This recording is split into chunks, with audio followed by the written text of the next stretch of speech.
Hi friends, welcome to my channel. AP వాతావరణ శాఖ నుంచి వెదర్ రిపోర్ట్ అయితే వచ్చింది. బంగాళాఖాతంలో ఒక ఉపరితల ఆవర్తనం అయితే కొనసాగుతుంది. సో దానికి సంబంధించిన వివరాలు అనేది అయితే తెలుసుకుందాం. వీడియోని అయితే స్కిప్ చేయకుండా చివరి వరకు చూడండి. వీడియోలోని ఇన్ఫర్మేషన్ నచ్చితే ఛానల్ని సబ్స్క్రైబ్ చేసుకోండి. వీడియో యూస్ఫుల్ అనిపిస్తే కనుక మీ ఫ్రెండ్స్ అండ్ ఫ్యామిలీ మెంబర్స్కి మన వీడియోస్ని షేర్ చేసి నాకు సపోర్ట్ చేయండి. మన ఛానల్లో ఏపీ వెదర్ అప్డేట్స్ అయితే పోస్ట్ చేస్తుంటాను. అవన్నీ మీరు మిస్ కాకుండా అయితే కనుక చూడొచ్చు. అలాగే వీడియోను హైప్ చేయండి, అలాగే వీడియోను లైక్ కూడా చేయండి. ఇక లేట్ చేయకుండా టాపిక్లోకి అయితే వెళ్ళిపోదాము.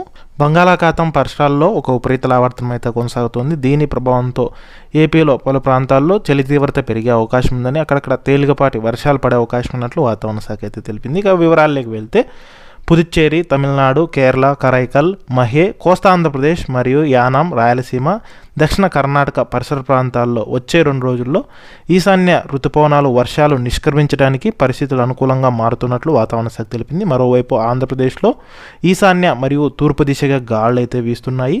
కొమరిన్ తీర ప్రాంత పరిసరాల్లో ఒక ఉపరితల ఆవర్తనం అయితే కొనసాగుతుంది. ఈ ఉపరితల ఆవర్తనం ప్రభావంతో చలి తీవ్రత పెరగనున్నట్లు వాతావరణ శాఖ అధికారులు అంచనా అయితే వేస్తున్నారు. ఫలితంగా పగలు చల్లటి వాతావరణం ఉంటుందని అయితే తెలిపారు. అలాగే 4-5 రోజులు ఇలాగే కొనసాగే అవకాశం ఉన్నట్లు వాతావరణ శాఖ అధికారులు అంచనా అయితే వేస్తున్నారు.